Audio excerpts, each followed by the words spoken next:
Hello, good morning dear students. मैं Gaurav Chawla education feed channel में आपका हार्दिक स्वागत करता हूं। आज हम जो पढ़ने वाले हैं वो मैथ का लेक्चर 1 पढ़ेंगे, जिसमें अभी तक मैं आपको प्रैक्टिस करवा रहा था टॉपिक वाइज। इसको टॉपिक वाइज वो प्रैक्टिस तो अपनी क्लासेस वो चलती ही रहेगी। ये जो क्लास है, आज हम मैथ्स की एक नई शुरुआत करने जा रहे हैं। नई शुरुआत के करने का मतलब क्या हुआ, अपने थ्योरी पढ़ेंगे कि थ्योरी मतलब कि मैथ्स के हर टॉपिक को डिटेल से पढ़ेंगे। सबसे पहली घोषणा तो मैं आपको ये कर देता हूं, जो भी मैं टॉपिक करवाऊंगा वो अपना बिल्कुल 0 से हाई लेवल होगा, जो कि YouTube में आपको कंप्लीट कोर्स यहाँ पर करवाया जाएगा मैथ का। चाहे आप एनटीपीसी की तैयारी कर रहे हो, चाहे आप ग्रुप डी की तैयारी कर रहे हो, चाहे आप एसएससी लेवल की तैयारी कर रहे हो, चाहे आप एसएससी सीजीएलई लेवल की तैयारी कर रहे हो, एसएससी को किसी भी कॉम्पिटिटिव एग्जाम की तैयारी कर रहे हो, उसमें सब एग्जाम के लिए ये मैथ्स आपकी बेनिफिट होने वाली है। और स्पेशल मैं बता दूं कि एनटीपीसी सीबीटी 2 वाले स्टूडेंट्स और ग्रुप डी वाले स्टूडेंट और एसएससी वाले स्टूडेंट, ये स्टूडेंट जरूर देखें। आपका कोई भी क्वेश्चन आज के बाद गलत नहीं होने वाला है, ये आप मेरे पर विश्वास मानकर इस बात को चलिए, क्योंकि जो भी आपको रूल्स बताऊंगा उसके साथ में आपको मैं प्रैक्टिस भी करवाऊंगा। हर चीज मैथ्स का जो भी जितने भी टॉपिक हैं उसको मैं सारे देकर चलूंगा और आपको एक एक टॉपिक को डिटेल से मैं यहाँ पर समझाऊंगा। तो ज्यादा समय ना खराब करते हुए अपने स्टार्ट करते हैं। मैथ्स में अपने जो पहला टॉपिक पढ़ेंगे, वो पहला टॉपिक कौन सा पढ़ेंगे, वो अपने पढ़ेंगे नंबर सिस्टम। ये कुछ लिखी हुई बातें हैं, तो मैं आपको बताऊंगा कि ये क्या लिखी हुई है, इसको मैं अच्छे से समझाऊंगा। ये मैंने इसलिए पहले लिख दी क्योंकि मैं जब लिखूंगा तो आपका टाइम खराब ना हो क्लास के अंदर, इसलिए मैं पहले लिख दी कि मैं आपको अच्छे से इसको समझा पाऊं। एग्जाम्पल मैं अपने आप दूंगा इसके।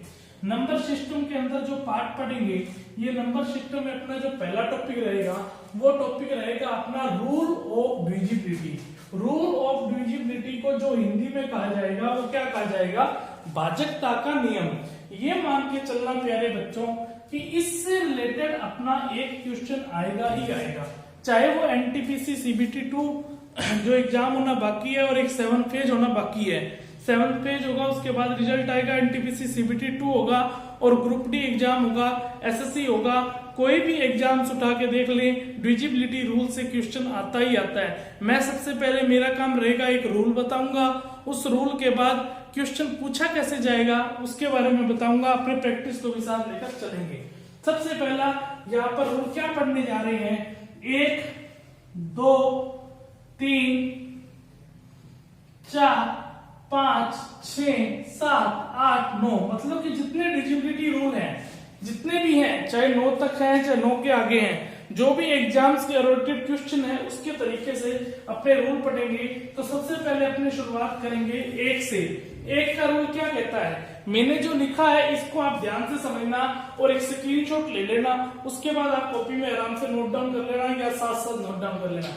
यहाँ पर लिखा है कि एक ऐसी संख्या है, एक ऐसी संख्या है जो सिर्फ 1 से ही डिवाइड होता है। 1 से क्या होता है, डिवाइड होता है, और ये किसी भी संख्या से डिवाइड नहीं होता है। मैंने क्या बोला बच्चों बात, एक ऐसी संख्या है जो सिर्फ 1 से ही डिवाइड होता है और ये किसी भी संख्या से डिवाइड नहीं होता है। सर हमें बात ये समझ में नहीं आई है, हमें बताइए कि आप क्या कहना चाह रहे हो। 1 है, 1 का आप 1 से भाग दोगे तो आंसर क्या आएगा, 1। मैं क्या कह रहा हूं, 1 जो है वो सिर्फ 1 से ही डिवाइड होगा। किससे डिवाइड होगा, 1 से डिवाइड होगा। 1 का यदि आप 2 से भाग दोगे तो अपने पास आंसर आएगा 0.5 आएगा, और 0.5 पॉइंट में आंसर आ रहा है, पूरा भाग नहीं जा रहा है। मेरे कहने का मतलब है, डिवाइड होने का मतलब कि पूरा भाग उसमें नहीं जाता है। 1 का आप 3 में भाग दीजिए, नहीं जाएगा। 1 का 4 में भाग दीजिए, नहीं जाएगा। 1 का 5 में भाग दीजिए, नहीं जाएगा। 1 का 6 में भाग दीजिए, नहीं जाएगा। 1 का 7 में भाग दीजिए, नहीं जाएगा। और 1 का ही 8 में भाग दोगे तो नहीं जाएगा। किस में जाएगा, 1 का सिर्फ 1 में भाग जाएगा और किसी भी अन्य संख्या में 1 का भाग नहीं जाएगा। इस रूल को दिमाग में डाल लेना, सबसे पहला रूल हमने ये पढ़ा है, एक ऐसी संख्या है जो सिर्फ एक से ही डिवाइड होता है और ये किसी भी संख्या से डिवाइड नहीं होगा। क्या इतनी बात आपको समझ में आई? यदि इतनी बात आपको समझ में आ गई है तो इतनी बात आप यहाँ पर नोट भी कर सकते हो और स्क्रीनशॉट ले सकते हो। सिर्फ 2 या 3 सेकंड का ही आपको टाइम दूंगा, ज्यादा टाइम आपको नहीं दूंगा, क्योंकि हमें आगे बढ़ना है और टॉपिक को अपने को अच्छे से कंप्लीट करना है। क्लियर है बात? हाँ जी। अब यहां पर देखिए, दूसरी चीज मैंने क्या लिखी है, एक चीज मैंने और लिखी है कि सर आपने ये बात बताई, हमें आपकी बात एकदम अच्छे से समझ में आ गई, पर ये सर दूसरी लाइन का मतलब क्या है? तो दूसरी, जिस तरीके से हमने पहली लाइन पढ़ी दूसरी लाइन भी पढ़ते हैं। एक ऐसी संख्या है जो हर संख्या को डिवाइड करता है। इसमें क्या था, एक ऐसी संख्या है जो सिर्फ एक से ही डिवाइड होता है, पर यहाँ पर क्या कह रहा है, एक ऐसी संख्या जो हर संख्या को डिवाइड करता है। सर इस लाइन का क्या मतलब है? देखो प्यारे बच्चों, समझते हैं इस लाइन का क्या मतलब है। मैंने जैसे लिखा 5 में आप 1 का भाग दोगे तो जाएगा क्या? सर जरूर जाएगा। 6 में 1 का भाग दोगे तो जाएगा क्या? सर जरूर जाएगा। 9 में 1 का भाग दोगे तो जाएगा क्या? सर जरूर जाएगा। 15 में 1 का भाग दोगे तो जाएगा क्या? सर जरूर जाएगा। कोई भी संख्या ले ली, A B C D F में 1 का भाग दिया जाएगा क्या? सर जरूर जाएगा। तो यही कहने का मतलब हुआ, एक ऐसी संख्या है जो हर किसी संख्या को डिवाइड कर देता है। 1 का भाग किसी भी संख्या से आप दोगे तो सिर्फ 1 में 1 से भाग जाएगा, पर अपने ये कह रहे हैं एक ऐसी संख्या है जो हर संख्या को डिवाइड कर देता है। यदि किसी भी संख्या में 1 का भाग दे रहे हो तो सब संख्याओं में 1 का भाग चला जाएगा, पर एक ऐसी संख्या है जो सिर्फ 1 से ही डिवाइड करता है। इन दोनों लाइन का आप अब तक समझ गए होंगे और एक आप अच्छे से नोट कर लेना, ये बिल्कुल बेसिक जानकारी है। ये जो अभी लिखी है ना, ये किससे क्वेश्चन पूछा नहीं जाता है, इससे क्वेश्चन नहीं पूछा जाएगा, पर फिर भी हमें इस संख्या के बारे में जानकारी होनी चाहिए कि एक कैसी संख्या है। इतनी बात क्या आपको समझ में आई? यदि इतनी बात आपको समझ में आ गई है तो इसको नोट कर लीजिए। अपने दूसरे रूल की ओर बढ़ेंगे तो रूल नंबर 2 अपने पढ़ेंगे 2 का भाजकता का नियम। क्या पढ़ेंगे? 2 का भाजकता का नियम। पहले इसको आप नोट करें या स्क्रीनशॉट लें, जल्दी से करें।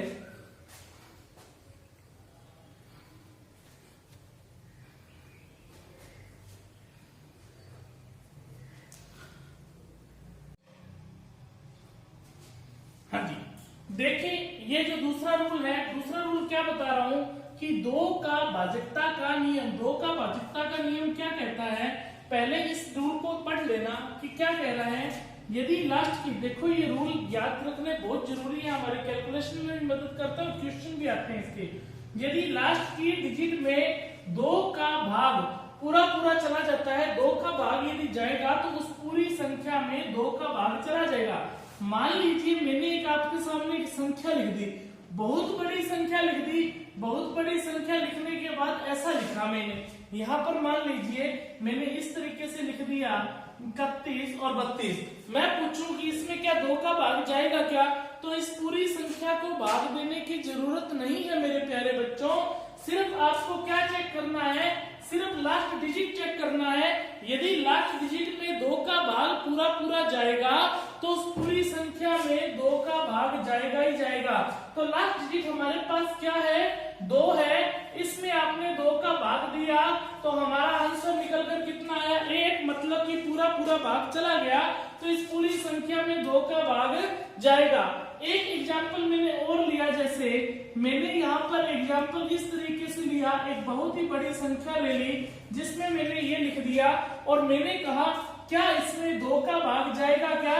तो इस पूरी संख्या को चेक करने की कभी भी जरूरत नहीं रहती। और लास्ट का यहाँ पर देखिए इकाई का अंक, देखिए इकाई का अंक 9 है। 9 में आप भाग देखिए 2 का, तो हम जानते हैं कि 9 में 2 का भाग नहीं जाएगा, तो इस पूरी संख्या में 2 का भाग नहीं जाएगा। वो सिंपल क्वेश्चन कई बार एग्जाम में ये भी पूछ लिया जाता है, क्या इसमें इस संख्या का पूरा पूरा भाग जाएगा, या 4 ऑप्शन देकर दे देगा कि ये तो नहीं पूछेगा इतना सिंपल कि 2 का पूछेगा, पर 2 का पढ़ना जरूरी है आगे की संख्याओं के लिए। वो जैसे मान लो ये पूछ लेगा कि क्या इन संख्याओं में से कौन सी संख्या में 2 का पूरा पूरा भाग जाएगा। यदि अपने को बहुत बड़ी संख्या लिखी है, यदि अपने को ये रूल पता है, तो हम आसानी से पता लगा सकते हैं कि 2 का भाग जाएगा या नहीं जाएगा। अब यहाँ पर देखिए बच्चों, अपने एक रूल ये भी लिख सकते थे, यहाँ पर लिख सकते थे लास्ट डिजिट यदि इवन नंबर है, इवन नंबर को अपने क्या बोल सकते हैं, सम संख्या बोल सकते हैं, कि लास्ट डिजिट यदि इवन नंबर है तो इवन सम का संख्या का मतलब क्या, सम संख्या का रूल ही होता है कि सम संख्या वो संख्याएं होती है जिनमें 2 का पूरा पूरा भाग जाता है।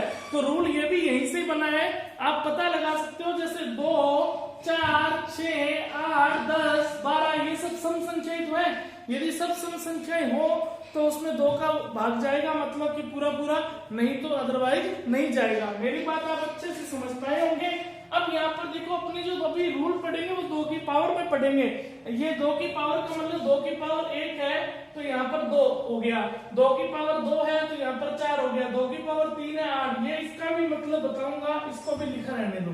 क्लियर है बात? इतनी बात आप नोट कीजिए, फिर आगे बढ़ते हैं अपने।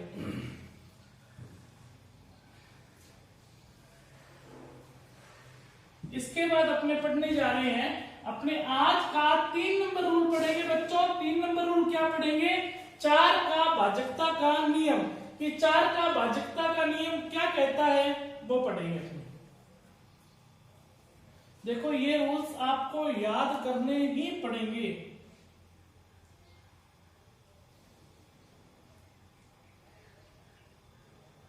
अब देखो किसी बच्चे के दिमाग में ये भी आ जाती है बात, सर ये रूल बना कैसे है, सर हमें तो बताइए ये रूल बना कैसे है, आपने कैसे कह दिया कि लास्ट की एक ही डिजिट को चेक क्यों करना है, 2 डिजिट को चेक क्यों नहीं करना।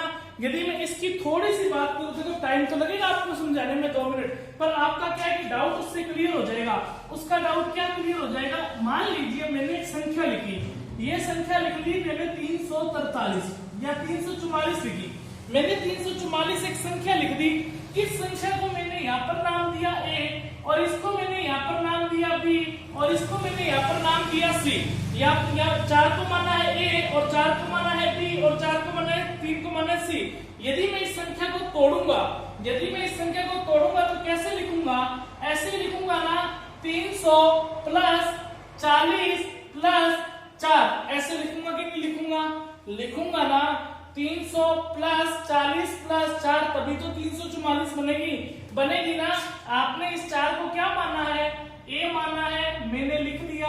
यहाँ पर मैं नीचे लिख दूं क्या, यहाँ पर लिख देता हूँ, 4 को मैंने A माना है, लिख दिया, और ये प्लस है, इसको 4 को मैंने A माना है, मतलब कि 4 को मैंने यहाँ पर B माना है, तो 4 इंटू 10 लिख सकता हूँ क्या, 40 को मैं 4 इंटू 10 लिख सकता हूँ कि नहीं लिख सकता, बोल के बताइए ना। लिख सकता हूँ। जब 4 इंटू 10 लिख सकता हूँ तो यहाँ पर मैंने क्या लिख दिया, 10 भी लिख दिया, और प्लस में 300 है तो यहाँ पर इसको 3 को मैंने C माना है, तो क्या C इंटू मैं 100 लिख सकता हूँ, यानी कि मैं इसको क्या लिख सकता हूँ, 3 इंटू 100 लिख सकता हूँ कि नहीं लिख सकता। तो यहाँ पर मैंने क्या लिख दिया, इसको 100C लिख दिया। क्लियर है बात। अब यहाँ पर मैंने किसका भाग चेक करना था, 2 का, यही तो चेक करना ना। इस संख्या को तोड़ के मैंने इस फॉर्म में बना दी, इस फॉर्म में बना दी, तो यहाँ पर देखिए इसमें यदि 2 का भाग दूंगा तो यहाँ पर शेषफल कितना बचेगा, 0 बचेगा। यहाँ पर तो 2 का भाग पूरा पूरा चला गया ना। 0 को किसी भी संख्या, यहाँ C का मान कुछ भी हो, यहाँ C का मान कुछ भी हो, 0 को किसी संख्या से गुना करूंगा तो आंसर पे क्या आएगा, 0 ही आएगा। ये 0 है और ये बीच में क्या है, प्लस है। इसमें भी 2 का भाग दूंगा तो क्या आएगा, 5 आएगा, और 5 को 20 से गुना करूंगा मतलब कि 5 आएगा। तो यहाँ पर जो शेषफल बचेगा वो शेषफल क्या बचेगा, 0 बचेगा। शेषफल बचने का मतलब, शेषफल 0 कब बचता है, शेषफल 0 तब बचता है बच्चों जब हमारे पास उस संख्या का पूरा पूरा भाग चला जाता है। जैसे मान लो मैंने 4 में 2 का भाग दिया, पूरा पूरा भाग गया, तभी तो शेषफल बचा। इस 4 में 2 का भाग दिया, 2 इंटू 2 4, शेषफल कितना बचा, 0। तो 0 कब बचता है, जब उसका पूरा पूरा भाग चला जाता है। इसका मतलब यहाँ भी पूरा पूरा भाग गया। यहाँ सी का मान कुछ भी हो तो जीरो को किस संख्या से गुना करोगे, जीरो ही आएगा। तो यहाँ भी शेषफल जीरो आ गया। जब यहाँ शेषफल जीरो आ गया इसका मतलब यहाँ पूरा पूरा भाग चला गया। यहाँ भी शेषफल जीरो आया, यहाँ भी पूरा पूरा भाग चला गया। यहाँ पर तो अपने को पता ही नहीं है, तो संख्या क्या बची है, सिर्फ a बटा 2 ही तो बची है। तो इसलिए नियम क्या बन गया, a बटा में क्या बन गया, 2 बन गया। हमें ये सिर्फ की लास्ट डिजिट ही तो बची, तो हम सिर्फ लास्ट डिजिट को ही चेक करते हैं। यदि लास्ट डिजिट में पूरा पूरा भाग चला जाता है तो उस संख्या में पूरा पूरा भाग चला जाएगा। मैं क्या समझाने की कोशिश कर रहा हूँ, आप यदि मेरी बात को नहीं समझ पाए बच्चों तो मैं इसी बात को दोबारा दोहरा देता हूँ। इसी बात को दोबारा कैसे दोहराता हूँ, यहाँ पर देखिए मैं क्या समझाने की कोशिश कर रहा हूँ। यहाँ पर आप दोबारा देखिए, मैं इसको रफ कर देता हूँ, मैं इसकी बात को लिख देता हूँ। जैसे मान ली कोई भी संख्या है वो इस फॉर्म में लिखी जाती है a प्लस यहाँ पर लिखा जाता है 10b प्लस और यहाँ पर लिखा जाता है 100c प्लस और यहाँ पर लिखा जाता है 1000d। ये क्यों लिखा गया है, मान लीजिए मैंने यहाँ पर संख्या लिख ली 4326, ये लिख ली। यहाँ पर मान लीजिए 4326, ये इस फॉर्म में क्यों लिखा गया, इसको मैंने यहाँ पर a माना, इसको मैंने यहाँ पर b माना, इसको मैंने यहाँ पर c माना और इसको यहाँ पर मैंने d माना। तो क्या मैं इसको ऐसा लिख सकता हूँ क्या, 4000 प्लस 300 प्लस 20 और प्लस 6 लिख सकता हूँ क्या नहीं लिख सकता। 4320 6, ये इसको दोबारा जोड़ोगे तो क्या यही संख्या बनेगी कि नहीं बनेगी, यह संख्या ही बनेगी। अब यहाँ पर देखिए, क्या इसको मैं ऐसा लिख सकता हूँ 4 इंटू 1000 और इसको ऐसा लिख सकता हूँ 3 इंटू 100 और इसको ऐसा लिख सकता हूँ 2 इंटू 10 और इसको ऐसा लिख सकता हूँ 6 का 6 लिखूंगा। क्लियर है। इस 6 को आपने a माना था तो मैंने a लिख दिया और 2 को आपने b माना था तो यहाँ पर मैंने 10b लिख दिया और इस 3 को मैंने c माना था, इसको मैंने 100c लिख दिया, 4 को मैंने d माना था और इसको मैंने यहाँ पर 1000d लिख दिया। ये किसी भी संख्याओं के लिए चेक कर सकते हो। अब यहाँ पर मुझे ये देखना है कि क्या इन संख्याओं में 2 का भाग जाता है क्या। जब शेषफल किसी संख्या में 0 बच जाता है बच्चों तो इसका मतलब उस संख्या में 2 का पूरा पूरा भाग जा रहा है। क्या 1000 में 2 का पूरा पूरा भाग जाएगा क्या, जाएगा। यहाँ पर शेषफल क्या बचा, 0 और 0 को किसी संख्या से भी गुना करो तो आंसर में क्या रहता है, 0। तो यहाँ पर शेषफल 0 आया, इसका मतलब यहाँ पर तो ये पूरा पूरा भाग चला गया है। तो यहाँ पर भी 2 का भाग पूरा पूरा जा रहा है, यहाँ पर भी शेषफल 0 रहा, यहाँ पर भी 2 का पूरा पूरा भाग गया, यहाँ पर भी शेषफल 0 रहा। सिर्फ बचा कौन, ये a बटा में 2 बचा, तो a बटा में 2 बचेगा। तो यहाँ पर देखिए सिर्फ अपने क्या देखेंगे, सिर्फ लास्ट डिजिट का ही तो देखेंगे। ये लास्ट डिजिट ही तो है, ये यूनिट डिजिट है। लास्ट डिजिट में यदि 2 का पूरा पूरा भाग चला जाएगा तो उस संख्या में 2 का पूरा पूरा भाग चला जाएगा। ये बिल्कुल ही इसका बेसिक तरीका है बच्चों। यदि आप बेसिक तरीके को भी साथ लेकर चलते हो तब आपको एग्जाम में कभी दिक्कत नहीं आएगी। आपके दिमाग में ये हमेशा रहेगा कि ऐसा क्यों हुआ है। यदि मैं इसी तरीके से मैं आपको 4 का भी बताता हूँ, 4 का कैसे, इसको आप नोट करना चाहते हो तो 10 सेकंड का समय है, आप इसे नोट करें, फिर मैं आपको 4 का बताता हूँ।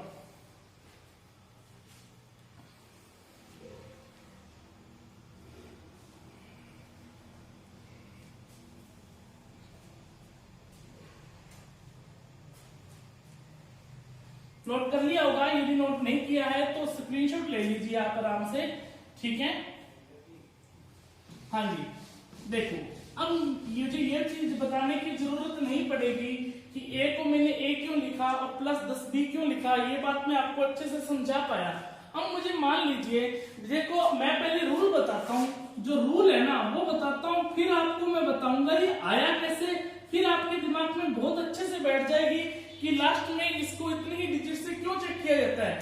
यदि मैं ये लिखूं यहाँ पर कि यदि मैं डायरेक्ट ये लिख लूं कि बच्चों इस का रूल याद कर ले, 4 का भाजकता का नियम, 4 का भाजकता का नियम क्या कहता है, 4 का भाजकता का नियम आपको ये कहता है यदि किसी संख्या में, यदि किसी भी संख्या को अपने को चेक करना है, यदि लास्ट 2 डिजिट, बस यही देखना है हमेशा कि लास्ट की 2 डिजिट में लास्ट की 2 डिजिट में यदि 4 का भाग चला जाता है, यदि लास्ट की 2 डिजिट में 4 का भाग चला जाता है तो पूरी संख्या में, या आपने बोल सकते हैं कंप्लीट संख्या में, पूरी संख्या में 4 का भाग जाएगा। अभी सिर्फ रूल पड़ी, क्वेश्चन कैसे आएंगे वो मैं आपको बताऊंगा। इसके शेषफल के क्वेश्चन में बसते हैं रिमाइंडर थ्योरम के, वो जो आगे टॉपिक कराऊंगा उसको अच्छे से तब डिटेल से पढ़ेंगे, वो तभी समझ में आएगा रिमाइंडर थ्योरम बच्चों जब ये आपको डिविजिबिलिटी रूल पता होगा, नंबर सिस्टम का हर टॉपिक आपस में कनेक्टेड है ये पता होगा, फिर इकाई के अंक की बात करेंगे, फिर अपने रिमाइंडर थ्योरम की बात करेंगे, इसी तरीके से आगे बढ़ेंगे बिल्कुल बेसिक धीरे धीरे पढ़कर। ठीक है, अपने को कोई जल्दबाजी नहीं है, जब भी पढ़े अच्छा पढ़े और ढंग से पढ़े। देखो लास्ट 2 डिजिट में 4 का मैंने लिख दिया, यहां पर बहुत बड़ी संख्या लिख दी मैंने, ये लिख दी। अब मैं आपको कहूं कि इसमें क्या 4 का भाग जाएगा क्या? कभी भी इस पूरी संख्या को चेक करने की जरूरत नहीं है, यहां तक तो आपको चेक करने की जरूरत ही नहीं है। सिर्फ 4 के लिए क्या रूल है बच्चों? 4 के लिए यही रूल है, यदि लास्ट की 2 डिजिट में यदि 4 का भाग पूरा पूरा चला जाता है तो इस पूरी संख्या में 4 का भाग क्या आएगा? जाएगा ही जाएगा। तो 4 का भाग यहाँ पर देखिए 48 है, 48 में आपने 4 का भाग दिया तो आंसर कितना आया? 12। इसका मतलब पूरा पूरा भाग चला गया है, शेषफल 0 बचा है, तो इस पूरी संख्या में 4 का भाग जाएगा। यदि मैंने आपके आगे एक एग्जांपल और लिया इस तरीके से, यहाँ पर देखिए क्या इसमें 4 का भाग जाएगा क्या? तो यहाँ पर देखिए लास्ट का 2 डिजिट 31 आया, 31 में 4 का भाग नहीं जाता है, तो इस पूरी संख्या में 4 का भाग नहीं जाएगा। अब इसका क्वेश्चन ये भी बन सकता है, इस संख्या को 4 से भाग देने के लिए शेषफल क्या बचेगा? तो मेरे प्यारे बच्चों जब शेषफल की बात पूछ लिया जाता है तो इसके लिए भी यही नियम लगेगा। तो क्या देखना होता है? लास्ट के 2 डिजिट को देखना होता है, 4 से भाग 4 × 7 होता है 28, तो शेषफल कितना बचा है? 3 बचा है, क्योंकि 28 और 3 31, तो शेषफल, तो इसका जो आंसर निकल कर आएगा यदि ये पूछा जाए शेषफल कितना निकलेगा? 3। एक ही क्वेश्चन के 2 क्वेश्चन बनते हैं, आपको मैं यही बताकर चल रहा हूं कि शेषफल में क्वेश्चन शेषफल का भी पूछा जाता है इसी में, और उसी में रूल भाजकता के ही लगते हैं, और यही क्वेश्चन पूछे जाएंगे। इसी तरीके से मैं सब क्वेश्चन कराऊंगा, आपको कोई चिंता करने की जरूरत नहीं है।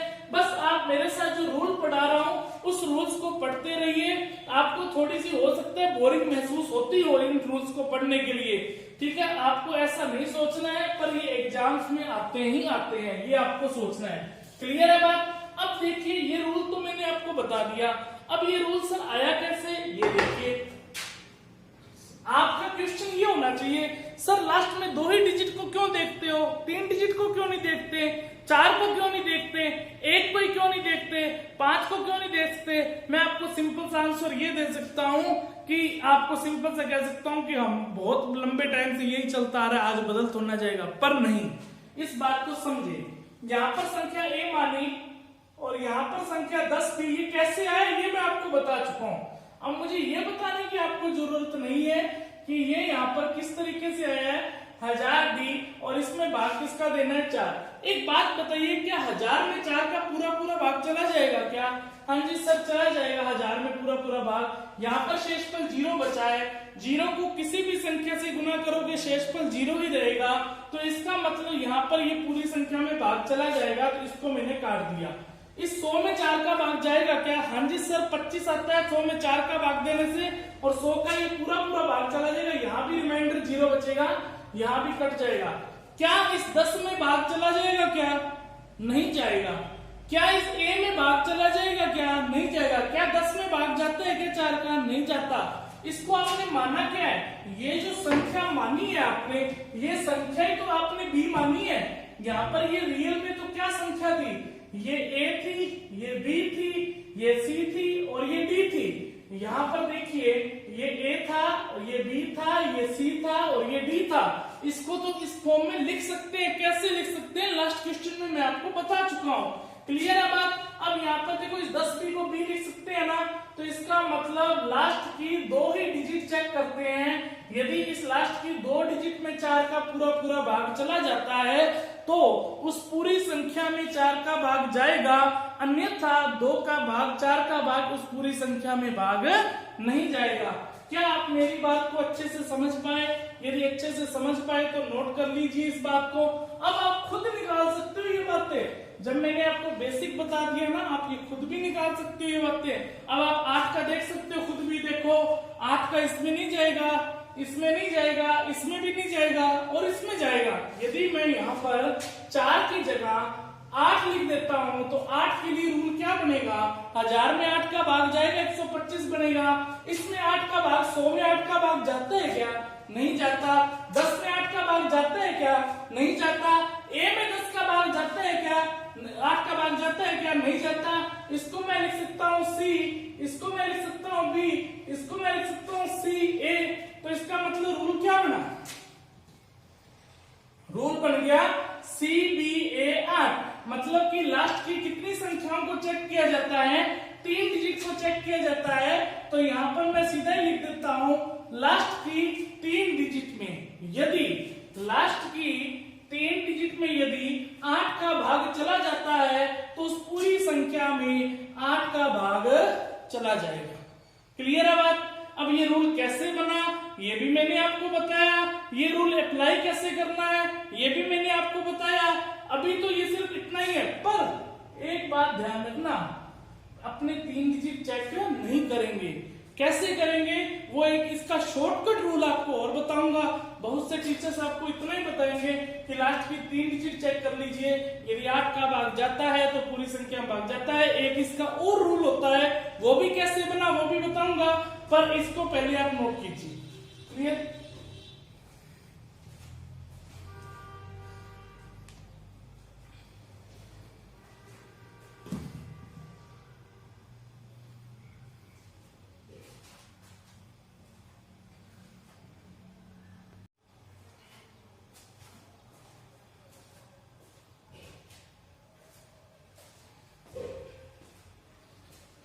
हाँ जी, हाँ जी, आपने अच्छे से नोट कर लिया होगा इसको।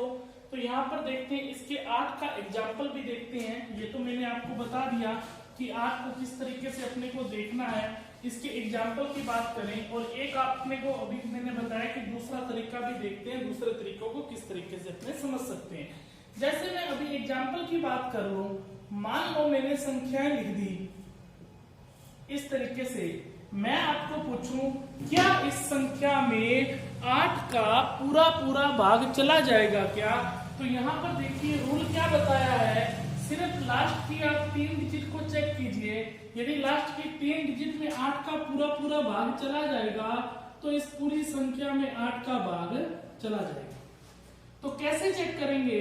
8 × 6 48 होता है, 3 बचेगा और 8 × 4 32 होता है। यहाँ पर देखिए ये पूरा पूरा भाग चला गया है, शेषफल कुछ भी नहीं बचा है। तो इसका मतलब इस संख्या में 8 का पूरा पूरा भाग जाएगा। जैसे एक संख्या मान लीजिए, मैं और लिख देता हूं यहाँ पर,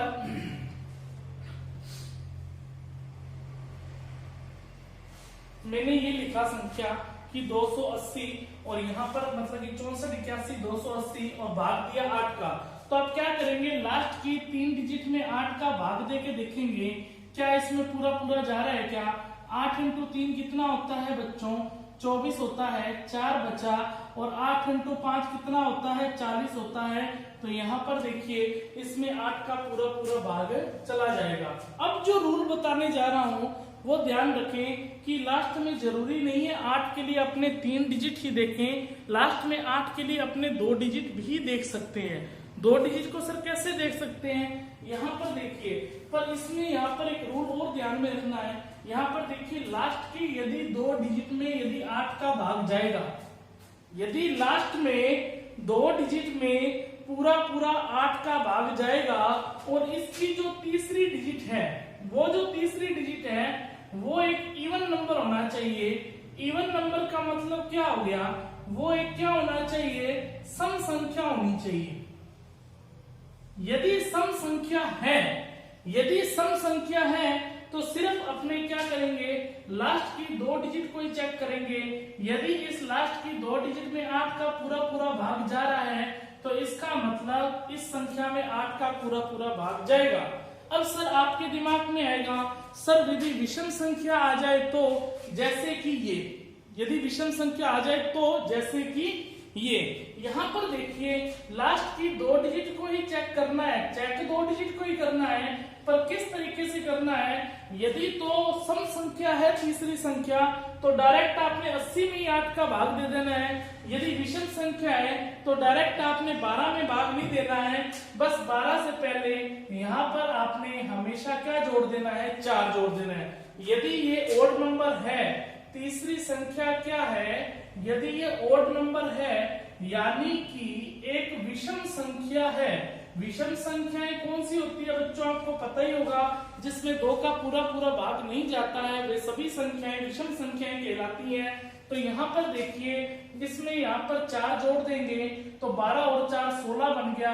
क्या 16 में 8 का भाग जाता है, क्या जाता है, इसका मतलब ये पूरी संख्या में 8 का भाग जाएगा। एक एग्जाम्पल मैं आपके लिए और ले लेता हूँ। एक एग्जाम्पल आप अपनी थ्योरी में इसको इतने तरीके से लिख सकते हो, क्या लिख सकते हो कि यदि यहां पर देखिए जैसे मैंने एग्जाम्पल लिया, ये ले लिया 832 लिया। अब यहां पर आपने 8 में भाग देके देखना है तो लास्ट में 3 डिजिट आपको चेक करने की जरूरत नहीं है, सिर्फ लास्ट की 2 डिजिट ही चेक कर लीजिए। लास्ट की 2 डिजिट 32 है, ये कब चेक कर सकते हो लास्ट की 2 डिजिट, जब जो तीसरी संख्या है वो क्या होनी चाहिए, एक सम संख्या होनी चाहिए। यदि ये सम संख्या है तो लास्ट में इसका पूरा पूरा भाग जाएगा ही जाएगा, इस पूरी संख्या में पूरा पूरा भाग जाएगा। यदि लास्ट में पूरी संख्या हमारे पास नहीं है, मैं ये बात बोल दूं कि लास्ट में अपने पास एक मतलब कि पूरी सम संख्या नहीं हो, तब क्या करेंगे, तो यहां पर देखिए, यहां पर देखिए, देखो 12 72 948, तो ये एक विषम संख्या है, तो 48 में ही आपने 8 का भाग नहीं देना है। जब एक विषम संख्या आ जाती है, जो भी यहाँ 2 डिजिट होगी, पहले इसमें आपने 4 जोड़ना है। 48 में 4 जोड़ा 52, 52 में 8 पूरा पूरा भाग नहीं जाता है। जब पूरा पूरा भाग नहीं जाएगा तो इस संख्या में भी 8 का पूरा पूरा भाग नहीं जाएगा। तो मैंने क्या रूल बताया दूसरा, कि जब 8 में देखने हैं तो लास्ट की 3 डिजिट को ही देखना आवश्यक नहीं है, जरूरी नहीं है हमेशा के लिए कि आप 3 डिजिट को ही देखें, आप 2 डिजिट को ही देख के काम कर सकते हैं। बस उसके लिए ये रूल ध्यान में रखना होता है, यदि 2 डिजिट है, यदि ये विषम संख्या है तो आपने ये जो 2 डिजिट में 4 जोड़ के आप 8 का भाग देकर देखिए, यदि पूरा पूरा जा रहा है तो उसमें 8 का भाग जाएगा, नहीं तो नहीं जाएगा। और यदि यहाँ पर सम संख्या है तो कुछ भी नहीं जोड़ना है, डायरेक्ट ही आपने 8 का भाग देके देखना है, यदि पूरा पूरा भाग जा रहा है तो अपने पास ये रूल काम करेगा। अब आपके दिमाग में आ रहा होगा, सर ये रूल कैसे बना है, कैसे बना है वो देखिए।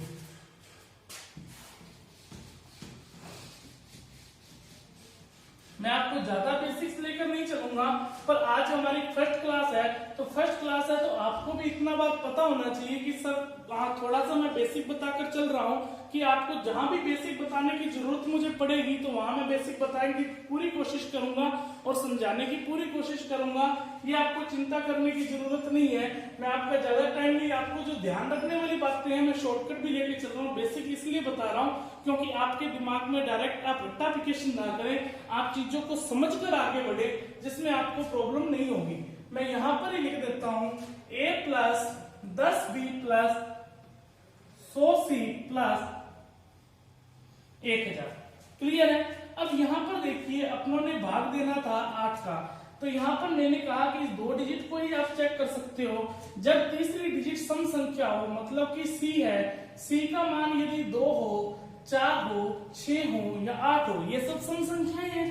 क्लियर है बात। अब यहाँ पर देखिए ये 100 तो है, यदि यहाँ पर c का मान 2 होता है, ये 100 इंटू 2 कितना बन गया, 200 हो गया, और 200 में 8 का पूरा पूरा भाग जाता है।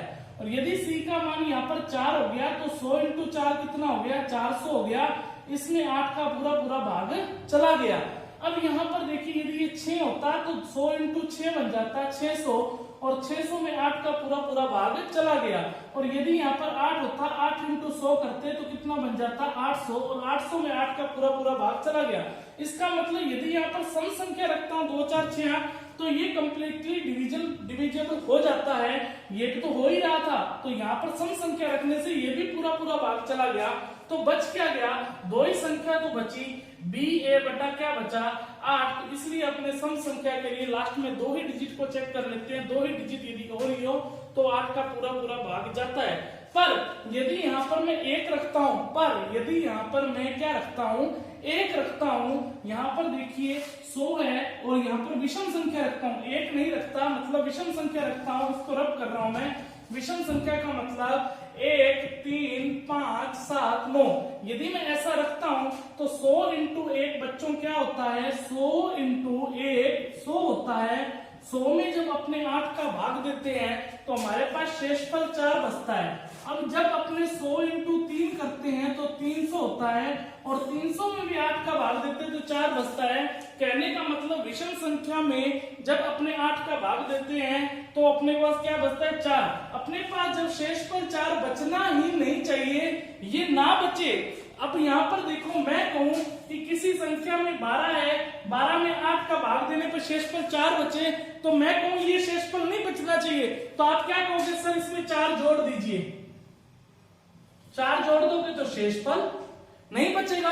तो वही तो केस बताया, जब 4 बच रहा है विषम संख्या हो तो इस संख्याओं में क्या कर देंगे, 4 जोड़ देंगे। 4 जोड़ के 8 का भाग देके देखेंगे, यदि जा रहा है तो बढ़िया बात है, पूरी संख्या में जाएगा, यदि नहीं जा रहा है तो पूरी संख्या में नहीं जाएगा। मेरी बात आप अच्छे से समझ पाए होंगे। मुझे पूरी आशा है कि आपको मैं अच्छे से इस बात को समझा पाया हूं। आज का अपने लास्ट रूल पढ़ेंगे, वो पढ़ेंगे 16 का। देखो बच्चों, एग्जाम्स में जो पूछा जाता है वो 2 का, 4 का और 8 का ही पूछा जाता है ज्यादातर केस में।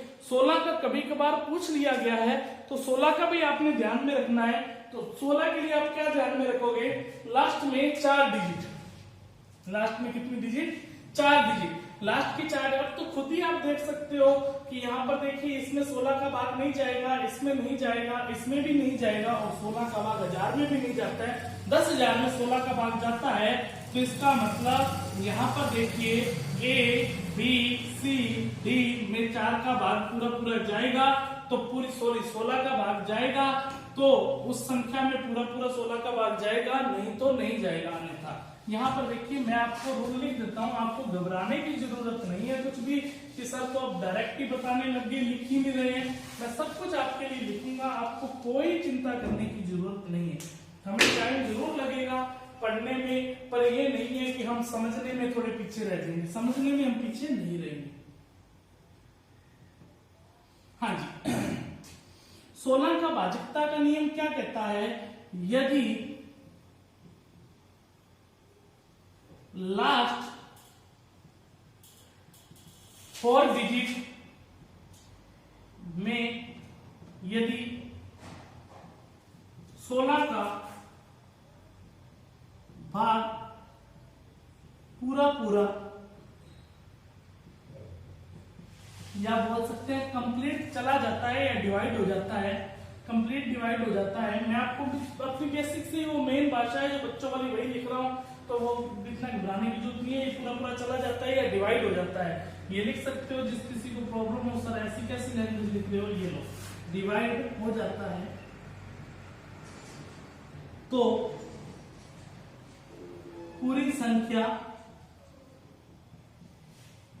16 से डिविजिबल होगी। पूरी संख्या 16 से डिविजिबल होगी, या 16 से भाग जाएगा ही जाएगा। अब यहाँ पर देखिए, कुछ भी लिख सकते हो। यहाँ पर मैंने संख्या लिख ली, जैसे मान लो ये संख्या लिख ली, तो इसको आपने देखने के लिए सिर्फ लास्ट की क्या देखोगे, 4 ही डिजिट देखोगे। तो लास्ट की यदि 4 डिजिट में 4 का 16 का पूरा पूरा भाग जा रहा है, तो इस पूरी संख्या में 16 का भाग चला जाएगा। तो 16 इंटू जो 2 होता है वो कितना होता है, 32 होता है। 8 बचा और 89 बचा। 16 इंटू 5 80 होता है। 9 बचा। 16 इंटू 6 96 होता है। तो इसमें पूरा पूरा भाग चला गया, तो इसका मतलब इस संख्या में पूरा पूरा भाग चला जाएगा। अब आपके दिमाग में कई बार क्वेश्चन ये भी आ जाता है, सर क्या इतने रूल्स हमें याद रखने पड़ेंगे? बिल्कुल आपको याद रखने पड़ेंगे। सर हमें यदि कभी हम भूल जाए तो क्या करें? जब 2 का, 4 का, 8 का, 16 का, तो यहाँ पर देखिए 2 की पावर ये 1 है तो 2 है, 2 की पावर ये 2 है तो 4 है, 2 की पावर 3 है तो 8 है, 2 की पावर 4 है तो 16 है, 2 की पावर 5 है तो 32 है।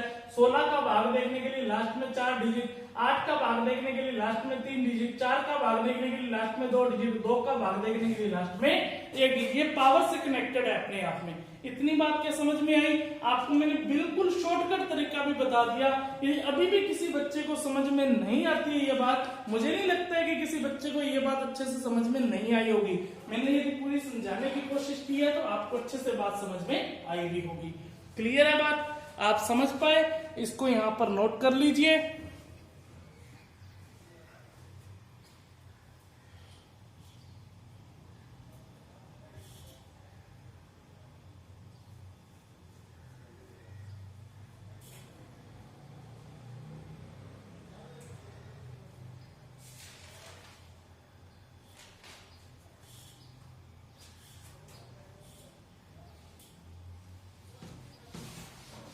हाँ जी, आपको अच्छे से मेरी बात अच्छे समझ में आ गई होगी। कल हम और भी रूल पढ़ेंगे। जैसे हमारी आज फर्स्ट क्लास थी, थोड़ी आज मैंने छोटी क्लास ली है, आज मैंने बड़ी क्लास नहीं ली है।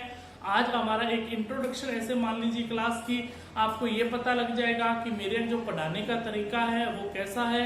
यदि आपको बढ़िया पढ़ाने का तरीका यदि मेरा अच्छा लगा हो इस क्लास में तो ज्यादा से ज्यादा बच्चों को शेयर करें। आज हमारी इसकी टॉपिक की फर्स्ट क्लास थी जिसमें बच्चों को शेयर कर दें, अच्छे से इस एक क्लास को देख लेंगे। कल हमारी सेकंड क्लास आएगी, उसको भी आप अच्छे से देखना। हर क्लास का है, कल थोड़ा सा टाइम मेरी क्लास का मैं बढ़ाऊंगा। आपको चिंता करने की जरूरत नहीं है कि सर टाइम कम दे रहे हैं, टाइम कम नहीं रहेगा। अपना जो सिलेबस है अच्छे से पूरा करेंगे। सबसे पहले अपने नंबर सिस्टम का पार्ट पढ़ेंगे। किसी भी एग्जाम का हो मैं लेवल ऊपर लेकर चलूंगा, मैं आपको बताऊंगा, उसकी प्रैक्टिस भी आपको मैं खुद ही करवाऊंगा। आपको चिंता करने की जरूरत नहीं है। क्लियर है बात मेरी बच्चों? आप अच्छे से इसको समझते रहें, अच्छे से इस क्लास को आप देखते रहें, आप बच्चों तक पहुंचाएं। देखो अभी नहीं जानते हैं बच्चे कि मेरी क्लास को देखने के बाद उनको वास्तव में मैं 100% कहूंगा रियलाइज होगा ये बात की वास्तव में हमें अच्छा समझ में आया और हमें शेयर करनी चाहिए। तो आपको कुछ भी नहीं करना है, इस क्लास को ज्यादा से ज्यादा शेयर करें। आपको यदि पहली क्लास में यदि आपको अच्छे से समझ में आया तो आगे जितनी भी आने वाली क्लासेस होंगी उसमें आपको डेफिनेटली अच्छे से समझ में आएगा। इसमें आपको कोई भी शक मैं नहीं रहने दूंगा। क्लियर है बात? तो एक बात और दिमाग में डाल दूं कि कई बार बच्चों को डाउट रहता है कि सर ये आपने एक क्लास यहाँ पर पढ़ा दी, क्या दूसरी क्लास या तीसरी क्लास पढ़ाने के बाद जब बच्चे जुट जाएंगे क्या सर आप फीस मांगने लग जाओगे? ऐसा कुछ भी नहीं होने वाला है, आपको चिंता करने की जरूरत नहीं है। ये जो मैंने एक क्लास पढ़ाई है, आगे मैथ्स में कंप्लीट थ्योरी करवाऊंगा, आपकी अर्थमेटिक भी मैं ही करवाऊंगा, आपकी एडवांस मैथ भी मैं करवाऊंगा और आपकी ये जो नंबर सिस्टम का पार्ट है वो भी मैं ही करवाऊंगा। और ये आपकी जो क्लासेस रहेगी, ये आपको जो ये फर्स्ट बैच है, फर्स्ट बैच कंप्लीट जो करवाया जाएगा वो बिल्कुल ही फ्री करवाया जाएगा। आप अच्छे से पढ़ लें। यदि अभी भी आपने आप मैथ फ्री में नहीं सीख सकते तो कब सीख पाओगे? उठ जाओ, जाग जाओ और संभल जाओ, अपने आप को अच्छे से मोटिवेट करो। और जो अपनी बच्चा रिस्पॉन्सिबिलिटी को समझता है उसको कोई मोटिवेशन की जरूरत नहीं होती है। क्लियर है बात? तो मेरे प्यारे दोस्तों, ये हमारी फर्स्ट क्लास थी। इसको बहुत ज्यादा से ज्यादा इसको प्यार देना, ज्यादा से ज्यादा शेयर करना, ज्यादा से ज्यादा सब्सक्राइब करना यदि आपको रियलिटी में अच्छी लगी हो। और थैंक यू, धन्यवाद, शुभ रात्रि आज के दिन।